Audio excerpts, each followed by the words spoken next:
Hi friends, welcome back to Kavya Santu Kannada vlogs. ಇವತ್ತಿನ vlog ಏನಪ್ಪ ಅಂದರೆ ನಮ್ಮ ಮಂಡ್ಯ ಸ್ಟೈಲಲ್ಲಿ ಯಾವ ರೀತಿ ಹುಳ್ಳಿಕಾಳು ಉಪ್ಸಾರನ್ನ ಮಾಡ್ತೀವಿ ಅಂತ ನೋಡೋಣ ಬನ್ನಿ. ಹುಳ್ಳಿಕಾಳು ಉಪ್ಸಾರು, ರಾಗಿ ಮುದ್ದೆ ಯಾವ ರೀತಿ ನಮ್ಮ ಹಳ್ಳಿ ಸ್ಟೈಲಲ್ಲಿ ಮಾಡ್ತೀವಿ ಅಂತ ನೋಡೋಣ ಬನ್ನಿ. ತೋರಿಸ್ತೀನಿ ಇವಾಗ ಹೆಂಗೆ ಮಾಡ್ತೀವಿ ನಾವು ಅಂತ. ಮೊದಲು ಒಂದು ಕುಕ್ಕರ್ಗೆ 1 ಕಪ್ಪಷ್ಟು ಹುಳ್ಳಿಕಾಳು ಮತ್ತು 1 ಟೊಮೊಟೊನ ಇಟ್ಟು ಕೂಗ್ಸೋಕ್ಕೆ ರೆಡಿ ಮಾಡಿಡ್ತೀನಿ. ಇದು ಕೂಗೋದ್ರೊಳಗಡೆ ಖಾರನ ಯಾವ ರೀತಿ ಉಪ್ಸಾರು ಖಾರನ ರೆಡಿ ಮಾಡೋದು ಅಂತ ನೋಡೋಣ ಬನ್ನಿ. ನೋಡಿ, ಫಸ್ಟು ಖಾರದ ಮೆಣ್ಸಿಕಾಯಿ ಅಂತ ಸಿಗುತ್ತೆ ಅಂಗಡಿಗಳಲ್ಲೆಲ್ಲ, ಅದನ್ನು ಫಸ್ಟು ಹುರ್ಕೊಬೇಕು ಚೆನ್ನಾಗಿ. ನೋಡಿ, ನಾನು ಉರಿತಾ ಇದ್ದೀನಿ, ಯಾವ ರೀತಿ ಉರಿತಾ ಇದ್ದೀನಿ ಅಂತ. ಈ ರೀತಿ ಉರಿಬೇಕು, ತುಂಬ ಸೀಸ್ಬಾರ್ದು, ಸ್ವಲ್ಪ ಗರಿ ಗರಿ ಆಗಬೇಕು ಮತ್ತು ಸ್ವಲ್ಪ ಕಪ್ಪಗಾಗಬೇಕು. ತುಂಬ ಕಪ್ಪಗಾಗಬಾರ್ದು, ಸ್ವಲ್ಪ ಆದರೆ ಸಾಕು. ನೋಡಿ, ಖಾರದ ಮೆಣಸಿಕಾಯಿ ಹುರಿದಿಟ್ನಲ್ವ, ಸ್ವಲ್ಪ ಕೊತ್ತಂಬರಿ ಸೊಪ್ಪು, ಸ್ವಲ್ಪ ಕರಿಬೇವಿನ ಸೊಪ್ಪು, ತೆಂಗಿನಕಾಯಿ ತುರಿ, ಹುಣಸೆಹಣ್ಣು, ಮತ್ತು ಜೀರಿಗೆ, ಉಪ್ಪು, ಕಾಳುಮೆಣಸು, ಬೆಳ್ಳುಳ್ಳಿ. ಇಷ್ಟೇ ಮಂಡ್ಯ ಸ್ಟೈಲ್ ಉಪ್ಸಾರು ಖಾರಕ್ಕೆ ಬೇಕಾಗಿರುವಂಥ ಸಾಮಾನು. ನೋಡಿ, ನಾನು ಒಳ್ಕಲ್ಲಲ್ಲಿ ರುಬ್ತಾ ಇದ್ದೀನಿ ನಿಮಗೆ ತೋರಿಸ್ಲಿಕ್ಕೆ ಅಂತ. ಯಾವ ರೀತಿ ಆಯಿತು ನನ್ನ ಫಜೀತಿ ಅಂದರೆ, ರುಬ್ಬಕ್ಕೇನೋ ಫುಲ್ ಜೋಶಲ್ಲಿ ಕುತ್ಕೊಂಡ್ಬಿಟ್ಟೆ. ರುಬ್ಬಾದ್ಮೇಲೆ ಗೊತ್ತಾಯಿತು ಪರಿಸ್ಥಿತಿ.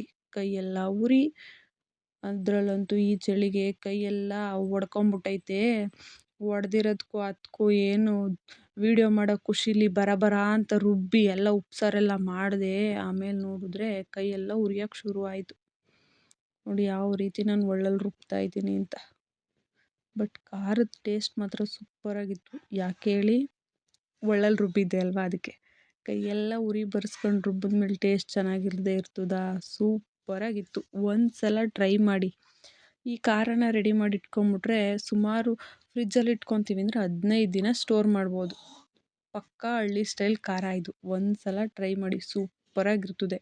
ಯಾರೆಲ್ಲ ಈ ಥರನೇ ಉಪ್ಸಾರು ಮಾಡ್ತೀರಾ ಅವರು ಕಮೆಂಟ್ ಮಾಡಿ.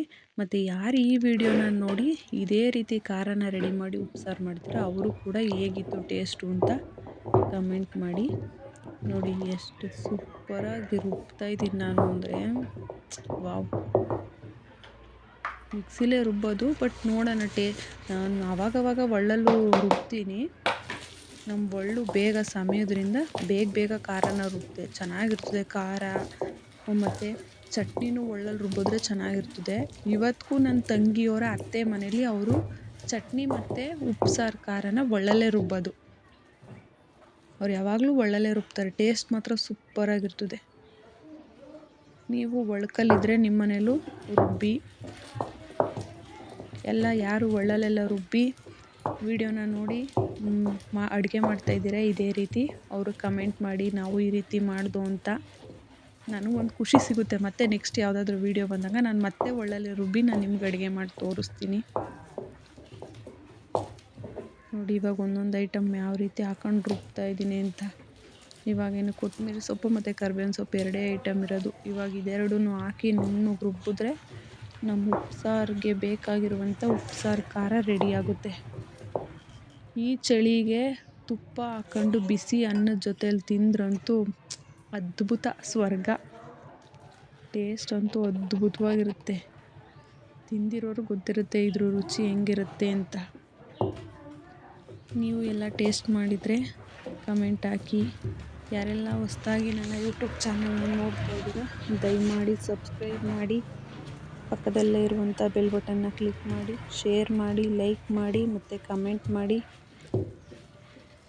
ಇನ್ನೂ ಹೆಚ್ಚಿನ ವೀಡಿಯೋಗಳಿಗಾಗಿ ಕಾವ್ಯ ಸಂತು ಯೂಟ್ಯೂಬ್ ಚಾನಲ್ನ ಫಾಲೋ ಮಾಡಿ. ಇದೇ ರೀತಿ ಪ್ರೋತ್ಸಾಹ ಕೊಡ್ತಾಯಿರಿ.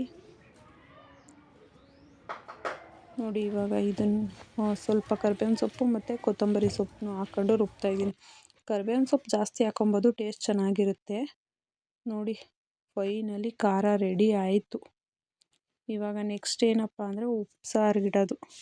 ಖಾರ ರುಬ್ಬೋದ್ರೊಳಗಡೆ ಕುಕ್ಕರ್ ವಿಸಲ್ಲು ಕೂಗಿ ನಾನು ಹುಳ್ಳಿಕಾಳನ್ನ ಒಂದು 5ರಿಂದ 6 ವಿಸಲ್ ಹೊಡೆಸಿದ್ದೆ. ಅಷ್ಟರಲ್ಲಿ ಅದು ರೆಡಿಯಾಗಿರುತ್ತೆ. ನೋಡಿ, ಸಮದೈತೆ, ಸಾಕು. ಇಷ್ಟು ಸಮದಿದ್ರೆ ಸಾಕು. ಇವಾಗ ಇದನ್ನು ಒಂದು ಬಟ್ಲಿಗೆ ಎತ್ತಿಟ್ಕೊತೀನಿ. ಮತ್ತು ಈ ಒಳ್ಕಲ್ಲೇನು ಇವಾಗ ಖಾರ ಎಲ್ಲ ಎತ್ಕೊಂಡಾದ್ಮೇಲೆ ಇದಕ್ಕೇ ಸ್ವಲ್ಪ ನೀರು ಹಾಕ್ಕೊಂಡು ಆ ನೀರನ್ನು ಸ್ವಲ್ಪ ಎತ್ಕೊತೀನಿ. ಅದನ್ನು ಉಪ್ಸಾರಿಗೆ ಖಾರದ ನೀರು ಅಂತ ಹೇಳ್ತೀವಿ ನಮ್ಮ ಕಡೆ.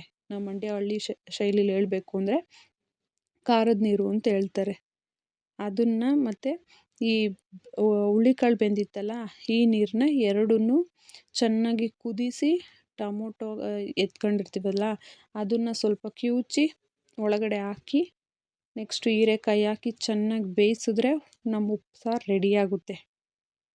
ನೋಡಿ ಇದನ್ನೆಲ್ಲ ನೀಟಾಗಿ ಎತ್ಕೊಂಡೆ. ನೋಡಿ ಖಾರದ ಪ್ರೊಸೆಸ್ ಮುಗೀತು. ನೋಡಿ ಇವಾಗ ಉಪ್ಸಾರು ಬೇಯ್ತಾ ಇದೆ. ನೋಡಿ ಟೊಮೊಟೊ ನೀರೆಲ್ಲ ಹಾಕ್ತೆ. ಇವಾಗ ಹೀರೆಕಾಯಿ ಹಾಕ್ತೀನಿ ನೆಕ್ಸ್ಟು. ನೋಡಿ ಇವಾಗ ಹೀರೆಕಾಯಿ ಹಾಕಿ ಹೀರೆಕಾಯಿ ಚೆನ್ನಾಗಿ ಬೇಯಬೇಕು. ಹೀರೆಕಾಯಿ ಬೇಯಿತು ಅಂತ ಅಂದರೆ ಉಪ್ಸಾರು ರೆಡಿಯಾಗುತ್ತೆ. ಚಳಿಗೆ ಬಿಸಿ ಬಿಸಿಯಾಗಿ ಉಪ್ಸಾರು, ಬಿಸಿ ಬಿಸಿ ಮುದ್ದೆ, ಸ್ವಲ್ಪ ತುಪ್ಪ, ಅದ್ಭುತವಾದ ಊಟ. ನೋಡಿ ಇವಾಗ ನೆಕ್ಸ್ಟು ಸ್ವಲ್ಪ ರುಚಿಗೆ ತಕ್ಕಷ್ಟು ಉಪ್ಪನ್ನ ಹಾಕ್ತೀನಿ.